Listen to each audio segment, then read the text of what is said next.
Praise the Lord. இன்றைக்கு உங்களுடைய வாழ்க்கையில அநேக காரியங்கள்ல ஏதோ ஒரு விடுதலையை நீங்க எதிர்பார்த்து ஜெபிக்கிறீங்க, ஆனாலும் விடுதலையை பெற்றுக்கொள்ள முடியல.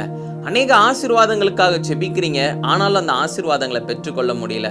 காரணம், ஏதோ ஒரு விஷயம் உங்களுடைய வாழ்க்கையில தவறாக இருக்கிறதுனால, சில காரியங்கள்ல நீங்க தவறு செய்கிறதுனால, அது நிமித்தம் இன்னைக்கு உங்களுடைய வாழ்க்கையில அநேக காரியங்களை நீங்க இழந்து போறீங்க. இன்றைக்கு ஏசப்பா அவருடைய வார்த்தையின் மூலமாக உங்களோட பேச விரும்புகிறார். இன்றைய பலப்படுத்தும் வார்த்தை நீதிமொழிகள் 28வது அதிகாரம் 13வது வசனம். Proverbs chapter 28 verse 13. தன் பாவங்களை மறைக்கிறவன் வாழ்வடைய மாட்டான், அவைகளை அறிக்கை செய்து விட்டு விடுகிறவனோ இரக்கம் பெறுவான். He who covers his sins will not prosper, but whoever confesses and forsakes them will have mercy. ஹல்லேலூயா. இன்றைக்கு உங்களுடைய வாழ்க்கையில அநேக காரியத்திலிருந்து உங்களுக்கு ஒரு விடுதலையே இல்லை. சில ஆசீர்வாதங்கள் உங்களுடைய வாழ்க்கையில இல்லை.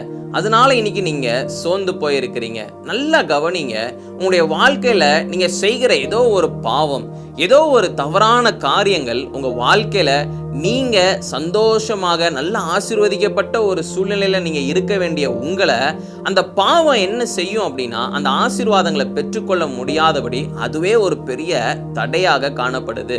நீங்க அநேக நாட்கள் விடுதலைக்காக ஜெபிச்சு கொண்டு இருப்பீங்க, ஆனா அந்த விடுதலை நீங்க பெற்றுக்கொள்ள முடியாது. காரணம், ஏதோ ஒரு பாவம் உங்களுடைய வாழ்க்கையில ஏதோ ஒரு பாவத்தை நீங்க செய்கிறதுனால, துணிகரமாக அந்த பாவங்களை செய்கிறதுனால, கர்த்தர் இதெல்லாம் பார்த்தும் அவர் எதுவும் செய்ய மாட்டாரு, அவர் கோபப்பட மாட்டாரு, நம்ம இந்த காரியங்களை செய்யலாம்னு சொல்லி நீங்க துணிஞ்சு செய்கிறதுனால இன்னைக்கு உங்களுடைய வாழ்க்கையில ஏதோ ஒரு அடிமைத்தனத்துல இருக்கிறீங்க, விடுதலை இல்லை, ஏதோ ஒரு ஆசீர்வாதத்துல ஒரு குறைவோட தான் இன்னைக்கு நீங்க வாழ்ந்து கொண்டு இருக்கிறீங்க. அப்படிதானே?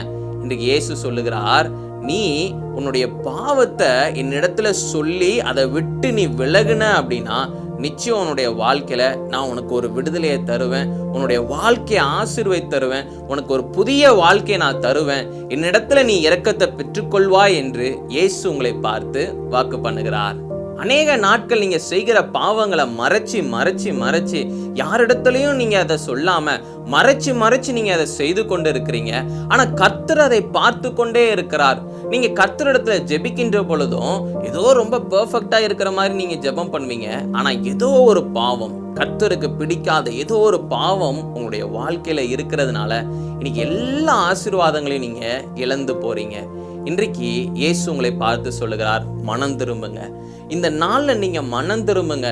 இயேசு உங்களோட பேசி கொண்டு இருக்கிறார். இந்த நாள்ல இயேசுவே, என்னுடைய வாழ்க்கையில நான் இப்படிப்பட்ட ஒரு பாவம் செஞ்சிட்டேன், இப்படிப்பட்ட ஒரு தவறை நான் செஞ்சிட்டேன், நான் தெரியாம இந்த பாவத்தை நான் செஞ்சிட்டேன், என்னை நீங்க மன்னிங்கப்பான்னு சொல்லி நீங்க அவரிடத்துல நீங்க மன்னிப்பு கேட்டு அந்த பாவத்தை விட்டு நீங்க விலகுகின்ற பொழுது இயேசப்பா கிட்ட இருந்து இரக்கத்தை நீங்க பெற்றுக்கொள்வீங்க.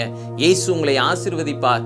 இயேசு அவருடைய பிள்ளையாக உங்களை ஏற்றுக்கொண்டு அவர் உங்களுக்கு ஒரு நல்ல புதிய வாழ்க்கையை ஏற்படுத்தி தருவார். அதனால பாவத்தை எல்லாரிடத்துலயும் நீங்க மறைச்சு வாழ்ந்து கொண்டு இருக்கலாம், ஆனா இயேசுனிடத்துல நம்ம மறைக்கவே முடியாது.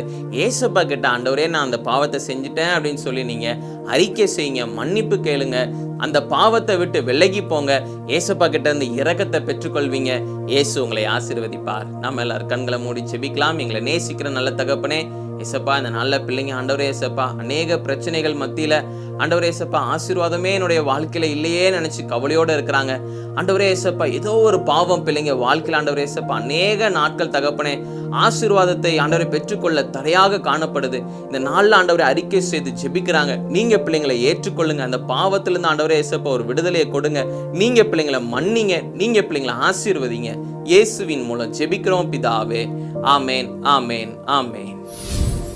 ஏசப்பா கிட்ட உங்களுடைய பாவங்களை அறிக்கை செய்து நீங்க ஜெபம் பண்ணுங்க. அவர் உங்களை மன்னிக்கிற தேவன். அவர் நிச்சயம் உங்களை மன்னிப்பார். நிச்சயம் அவர் உங்களுக்கு ஒரு புதிய வாழ்க்கையை ஏற்படுத்தி தருவார். God bless you. Have a joyful day.